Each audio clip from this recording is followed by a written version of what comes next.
Yo, assalamualaikum warahmatullahi wabarakatuh. Sesuai janji, saya sudah tidak live. Kita bahas mengenai keganjalan-keganjalan yang saya temui, men. Selama hampir 7 bulan saya di lapangan. Sebelumnya, terima kasih kawan-kawan. Ini saya tidak bisa tidur karena saya mengganjal. Dan jam 7 saya harus rapat relawan. Jadi ini sudah jam 3. Jadi saya tidak akan tidur. Saya akan lebih bersuara, menghabiskan waktu bersama kalian. Saya berhati-hati dalam berbicara karena saya takut dari hasil pembicaraan ini mungkin saya bisa digoreng dengan pasal-pasal karet. Ya mungkin dijeblosin supaya saya diam. Tapi saya nggak akan diam karena teman-teman saya sekarang udah sengsara. Teman saya udah sekarat. Banyak perusahaan teman saya bangkrut. Banyak teman-teman saya di PHK. Banyak teman saya yang dipermasalahin juga. Jadi kita akan bersuara. Oke, ini ya. Perkataan ini tidak mewakili sebuah disclaimer ya. Saya tidak mewakili manapun.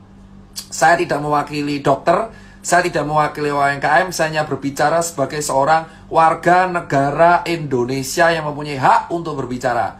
Tapi saya akan membatasi, saya tidak akan berkata-kata kotor, saya tidak akan menuduh siapapun, tapi hanya saya melemparkan apa yang saya temuin.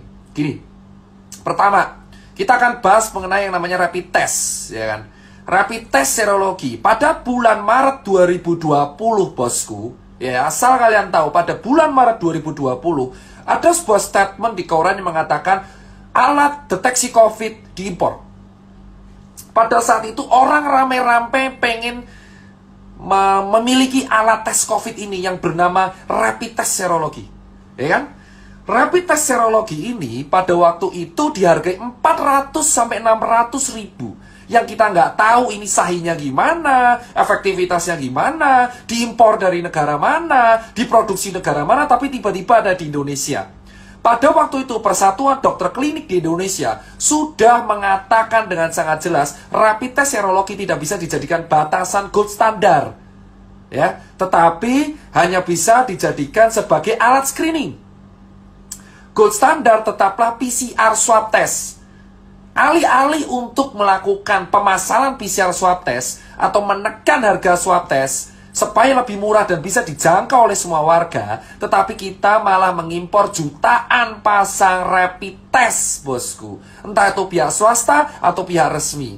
Dan tanpa alih-alih kita nggak tahu gimana caranya di lapangan, rapid test ini menjadi sebuah kewajiban yang harus dilakukan oleh banyak instansi dan perusahaan, bosku.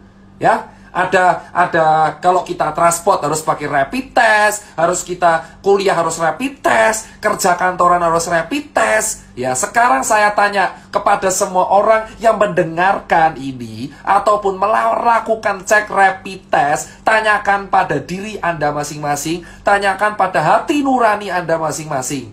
Kalau rapid test memang berlaku 14 hari, padahal false positif dan negatifnya ada, terus apa yang menjamin kalau saya rapid test sekarang negatif, terus besok saya jalan-jalan kemana-mana sama orang OTG, terus tes ini berlaku 14 hari. Masuk akalnya di mana, bos? Saya punya hasil ceknya. Ya. Saya punya hasil ceknya. Ya. Saya punya hasil ceknya. Saya baca rapid test antibody test for COVID-19 non-reaktif. Berdasarkan pemeriksaan fisik dan rapid test pasien dinyatakan sehat dan bebas dari COVID-19 dalam jangka waktu 14 hari ke depan. Nih ya, saya kasih tahu nih. Saya sudah nih ya. Lihat. Dr. Mandirahudi, surat keterangan sehat. Lihat ya. Berdasarkan pemeriksaan fisik dan rapid test, pasien dinyatakan sehat dan bebas COVID dalam jangka 14 hari. Sekarang saya jawab, dari mana kita bisa dinyatakan bebas COVID? Rapid test itu cuma screening. Sementara rapid test ini kebijakan semua di pemerintah daerah, di pemerintahan pusat, di kantor, swasta, perusahaan, kesehatan, kereta api. Kalau kita ada rapid test non-reaktif, kita dinyatakan bebas COVID 14 hari. Ini surat sakti, coy.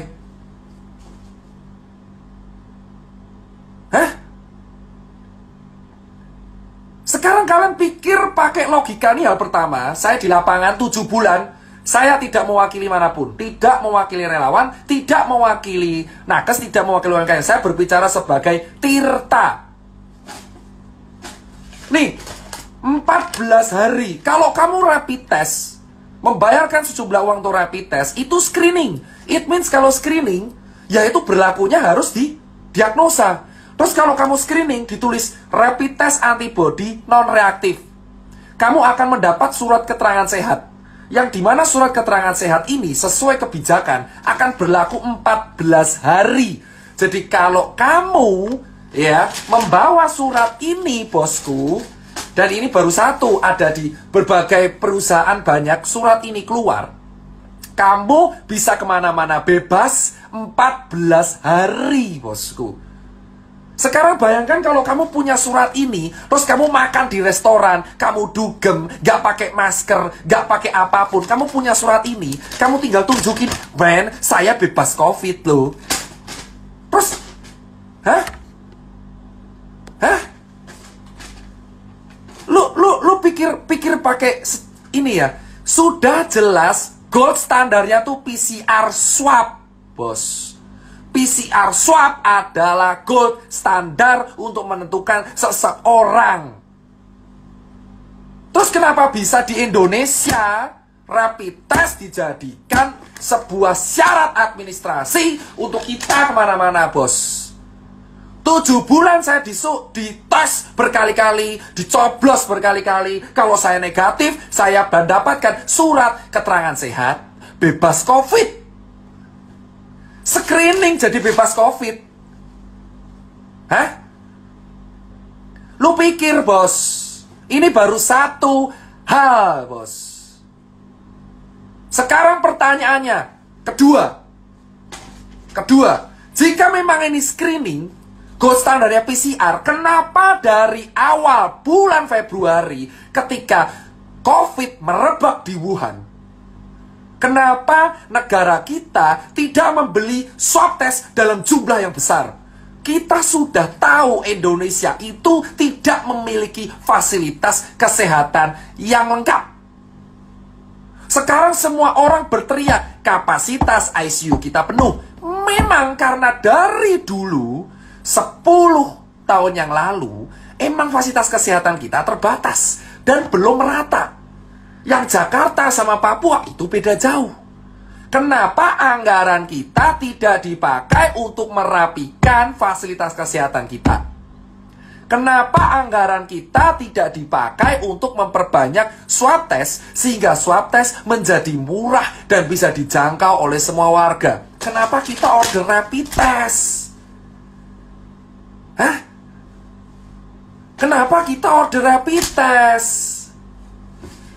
Kenapa kita membuat kebijakan rapid test administrasi? Semua yang nonton, ayolah kita bicara. Gak usah menutup-nutupi fakta yang kita temuin selama 7 bulan di lapangan. Rapid test itu screening. Kenapa menjadi syarat kalau kita dapat surat, kita sakit 14 hari gak bisa kemana-mana? Hah? Emosi, bos. Karena apa? 7 bulan kami saya di lapangan. Saya tiap rapid dapat surat ini.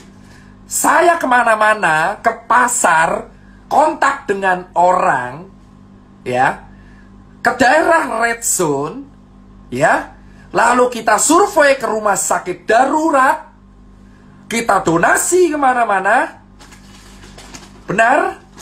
Dan ketika saya menunjukkan surat ini, saya tidak dicek lagi, bos. Hah? Saya 7 bulan. Kenapa saya baru bersuara sekarang? Kita mengamati, bos. Untuk memahami sebuah sistem, kamu harus memahami sistem tersebut, ikut di dalamnya, menjadi malware. Anggap saya malware. Saya ikut sistem lama banget dan saya mengetahui bahwa, men, ada yang gak beres di sini, men. Kenapa saya baru sekarang teriaknya? Karena saya pengen melihat dengan mata kepala saya sendiri. Kenapa Ini benar realita nggak? Apakah 1 kota, 2 kota, 3 kota? Saya ke kota Joglo Semar, ke kota Bali, ke kota Makassar, Surabaya, semuanya sama, bos. Saya bisa berbicara karena saya lihat dengan mata kepala saya sendiri. Jika 4 bulan yang lalu saya berbicara, mungkin orang tidak akan percaya, nganggap saya cari sensasi. Tapi saya sekarang mengikuti sebuah sistem. Saya mengikuti semuanya. Saya keliling kota, dan tiap saya mendapatkan surat ini, saya tidak menjaga instansi ya. Siap kita mendapatkan surat keterangan sehat, ya. Loh, para dokter jangan menyuruh saya tidur. Anda bicara fakta. Surat rapid test mendapatkan surat keterangan sehat yang bisa dibuat kemana-mana selama 14 hari. Gak peduli kamu kemana aja. Hah? Anda para dokter harusnya juga berbicara. Ini udah paling aneh, bos. Dan semua disalahkan ke rumah sakit, seolah-olah rumah sakit yang bisnis. Kebijakan ini yang waris siapa? Hah? Kebijakan ini yang warin siapa? Jangan dilempar ke rumah sakit seolah rumah sakit yang butuh duit. Surat ini berlaku 14 hari, bos. Dan ini dikeluarin oleh banyak lab. Jika kamu rapid mendapatkan surat keterangan ini, 14 hari kamu bebas kemanapun. 150.000. Poin nomor 2. Di bulan Maret 2020, harga rapid Rp600.000. Ya. Saya saksinya di lapangan 7 bulan. Saya mengikuti semua sistem yang ada dari bulan Maret sampai bulan September 2020. Saya keliling di semua kota. Saya mengikuti harga perkembangan rapid di Indonesia. Dari harga Rp600.000 di e-commerce sampai sekarang hanya berharga Rp150.000. Kemana aja Bung Tirta? Saya ngikuti sistem. Saya bisa bicara karena saya keliling 17 kota di Indonesia. Kalau saya tidak keliling, saya tidak akan berani berbicara karena nggak ada bukti. Kedua, Rp600.000 di bulan Maret sekarang menjadi Rp150.000. Selisih Rp450 itu kemana, bos? Kalau memang rapid bukan bisnis, kenapa di awal saya membayar Rp600.000 untuk rapid? Sekarang saya hanya membayar Rp150.000. Bahkan beberapa BUMN menjual Rp95.000 untuk rapid. Lalu kemana selisih Rp500.000 yang saya bayarkan dari bulan Maret dan April? Kalau Anda mengatakan, saya kenapa berani bersuara sekarang? Karena saya mengikuti sistem selama 7 bulan. Gak usah melarang saya tidur. Gak usah melarang saya tidur. Karena saya tidak akan bisa tidur. Jam 7 saya harus rapat. Tanyakan pada kalian. Berpikirlah kalau memang rapid itu memang bisnis, saya bilang. Di bulan Maret, April harganya Rp600.000 rapid itu. Saya keliling di banyak e-commerce, ada orang nawarin donasi, ada orang jual. Saya sudah capture. Bukti saya lengkap. Di handphone saya, di email saya, selama setengah tahun, banyak oknum yang mengaku dan menjualkan rapid. Tapi saya tolak. Banyak oknum menjualkan rapid ke saya. Saya tolak. Banyak oknum meminta dicarikan pembeli ke handphone saya. Hah? Banyak orang meminta, dok, butuh donasi rapid atau enggak? Kami punya loh. Saya bisa bicara karena saya selama setengah tahun di sistem, dan banyak orang yang DM saya, WA saya, email saya, ya, menggunakan handphone, ya, dan di handphone ini ada orang WA saya mengatakan, dok, butuh rapid tidak? Buat donasi, harganya segini loh, termurah. Anda katakan itu bukan bisnis. Hah? Kalian semua diam.